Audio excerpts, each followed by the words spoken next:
Well, I hope you enjoyed that program and the insights from Dr. Pearlman. I'm here at this program to answer questions that you might have. If you'd like to enter some of those questions in the live chat box, I'm sure this will be instrumental in your learning process. So please go ahead and enter questions. We have a few minutes to answer them. If in the meantime, while you're doing that, I have a few that I received prior to this program that might interest you. So I'll just jump into some of those. Some patients are not particularly IT savvy. Any suggestions about what we could do for them? So I think this is useful because in the retina community, there are an awful lot of patients that are elderly and perhaps maybe not quite as astute as their grandchildren with cell phone technology and computer technology. So what could you do? And the answer is, well, they still respond very well to telephone calls, and that's an acceptable alternative. During the public health emergency, Medicare coverage and payment for the codes that describe telephone calls alone, and that would be 99441, 42, and 43, have the same coverage and payment as the established patient visits that I talked about during the conversation with Dr. Farkas. So that's pretty good news for all of you who are frustrated by technology, not so much at your office, but at the patient's end of it. It means that the payments are the same. It means that the audio and video linkage that you need to establish could be just the audio portion. And it means that, at least for now, reimbursement will be just as good as if you had succeeded with technology with your patients. So it's an alternative. It's a backstop in the event that you need to do something a little less technologically savvy with patients. I know that has come up with Dr. Pearlman's office. We've talked a little bit about that, going back and forth in terms of how he's gotten ready for this kind of telemedicine in his practice. Okay. When is the telemedicine billing and coding webinar offered? Well, this is going to be a shameless commercial. You can go to Corcoran's website, which is www.corcoran, CORCORAN, ccg.com, and there's an intensive schedule on all of these programs. Telemedicine is certainly one of the more popular topics. Usually we schedule these programs on Tuesday, Wednesdays, and Thursdays in the middle of the day so that anybody, both East Coast and West Coast, can hear them. They are also recorded, so if it turns out that for some reason you can't attend a live webinar, you're certainly welcome to get the recorded webinar instead. And needless to say, we get lots and lots of questions about telemedicine at this point in time. Okay, next question. This gets into the nitty-gritty. Medicare reimbursement for telephonic visits changed significantly. Do you anticipate a new fee schedule staying in place? Oh my goodness. The questioner believes that I have clairvoyance, and I wish I did. I don't know whether this will stay in place, but I can tell you as long as the public health emergency is lasting, that it continues. And I see no end in sight for the public health emergency at the moment. It's likely to be here for several months, may even extended to next year. Secretary Alex Azar is responsible for both starting and stopping it, so you might want to pay attention to his announcements with respect to that subject.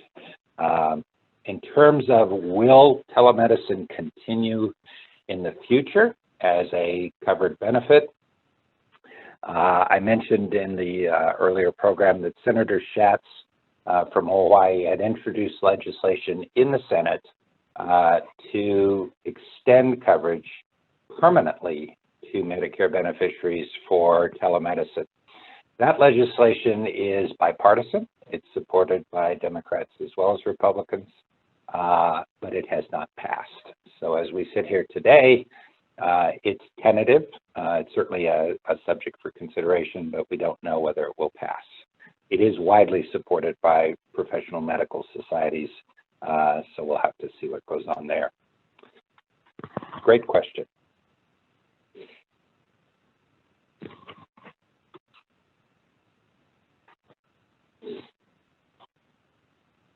All right, so while I'm waiting for you guys to write in other questions, here's another one I received prior to the program. OCT and fundus photos are vital to telemedicine services for retina doctors. How do we handle the required order for testing? And this is a particularly important question because telemedicine to retina doctors has suffered largely from the perception that it's useless without this imaging material. Imaging information. So just a dialogue with the patient is felt to be not particularly effective, not particularly, shall we say, useful in terms of treating patients. But when you add fundus photos and OCT to the mix, it leapfrogs into an area which we could describe as highly effective. And I think Dr. Pearlman would agree that the minute he added imaging services, well, then the conversation became a lot more individual, a lot more appropriate, and certainly a lot more beneficial to everybody concerned. So in order to have these imaging services, we need orders. And the orders have to be pre-existing before the telemedicine service. So how do we do that? And the answer is, for new patients, you can develop orders from a telephone call with a referring doctor, such as an optometrist, who describes the individual patient's problem or condition, and based on that, you form a determination that imaging may be required. And then you leave an order for your technician or your photographer upon arrival to perform that test. For established patients, it's a little easier.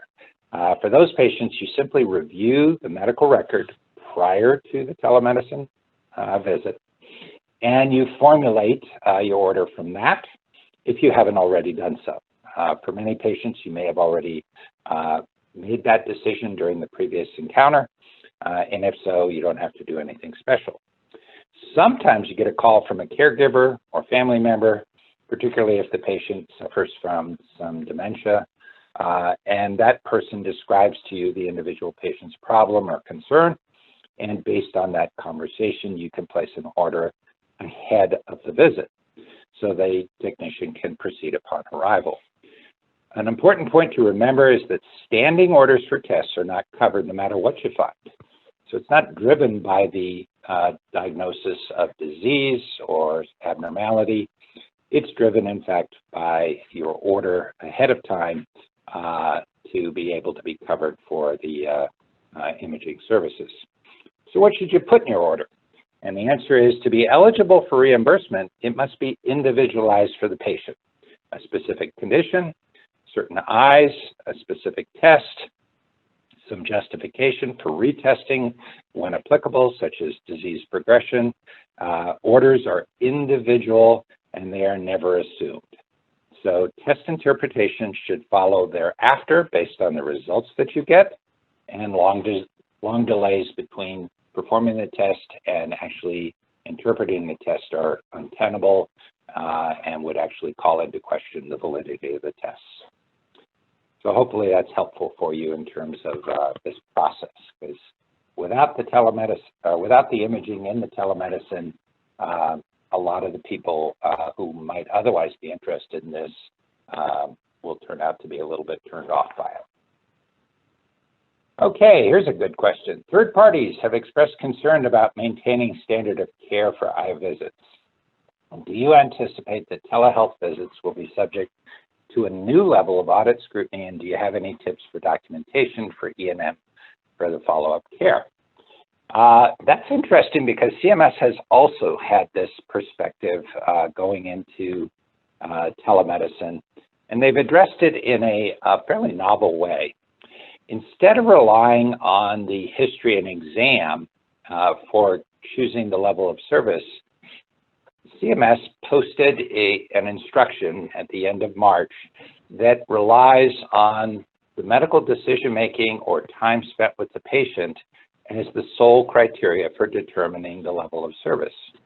So when we talk about documentation in a chart, we frequently refer to the EMR record or the paper record for the history and the examination itself, starting with visual acuity and moving on from there through the slit lamp and finally the ophthalmoscopy. As you think about it, that is the concept that was generated in 1992 for evaluation and management codes and followed up in 1995 and 1997 with special CMS guidelines. Today, with CMS's attitude, they're actually reducing the risk of audit, not increasing it, because the level of service is determined by the assessment and plan. It's not determined by the extent of the notes in the eye exam that preceded the assessment and plan. So my own personal point of view is they've anticipated for telemedicine the kind of instruction that will become effective January 1st of 2021 for all of medicine and all patients and all payers with respect to E&M services. Now, in context, the I codes have not changed. Those codes, the 92002 through 92004, and then the new patient, or excuse me, the established patient codes 92012 and 92014 remain unchanged. So our own opinion is that eye exam codes still have utility, particularly for routine eye exams, but moving forward, maybe a little less so than they have in the past. So the optimistic view here is that scrutiny and audit actually goes down, not up, largely because the emphasis is placed instead of on extensive charting, but it's placed on medical decision-making as the primary issue. So telemedicine is actually showing us what will happen 6 months from now as a way of getting us oriented and involved with this new way of thinking. So I'm kind of impressed that they did that back in March, 9 months before the January 1st changes that we're going to have to talk about maybe on some other program.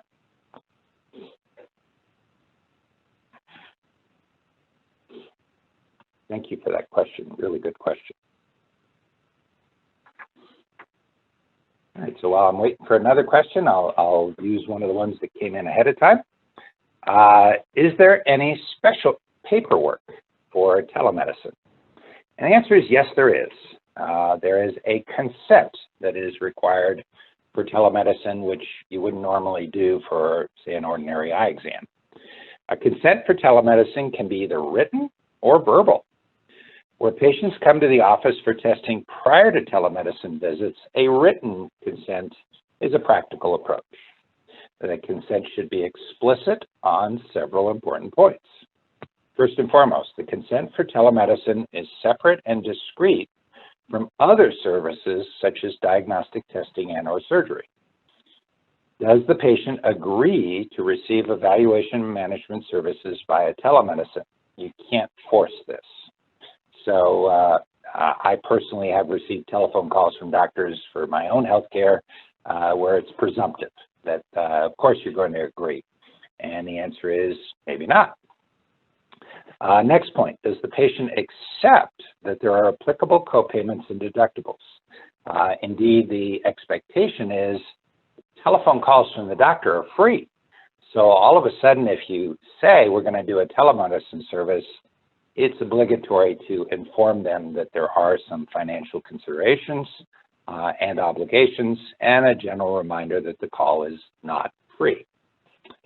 Next point, does the patient appreciate that the consent can be revoked at any time and for any reason? It's not a permanent document. So you could think of this as individualized rather than in perpetuity. Next point, at the time of scheduling the appointment, your staff can mention that telemedicine is a new service for your practice and be open to questions about that. For many patients, it's a brand new idea. After all, we've only experienced this now for a few weeks. So as you think about it, you can't assume that patients would understand this. And lastly, consent must be given and accepted prior to the telemedicine service, not afterwards. You can use a form, generally a check-in, to accomplish this. It's pretty easy to devise on all the points that I just touched on. It can be either electronic or paper. You can collect the patient's signature and data with one of those little machines or with pen and ink. Verbal consent is also an option, but better to use a prior written consent if that's possible for you. And a notice on your website that telemedicine is available would be extremely helpful. Can you repeat your website? Oh my goodness, of course I can. Our website address is my last name, Corcoran, Corcoran, CCG, which stands for Corcoran Consulting Group.com. So once again, CorcoranCCG.com. And on a lot of the information, just to follow up on that, a lot of the information on the website is simply free. It's not obligatory that you be a client in order to use it. If you would like to become a client, clearly we'd be very happy to have you. And we have a consulting agreement on there if you choose to do so. Also, if you're concerned about what kinds of services we offer, there's a menu across the top of the webinar, across the top of the website that describes things like our FAQs, our monographs, our webinars, and the like. So if you'd like to contact us, we have 800-399-6565, and any of the consultants would be happy to speak to you. You're very welcome.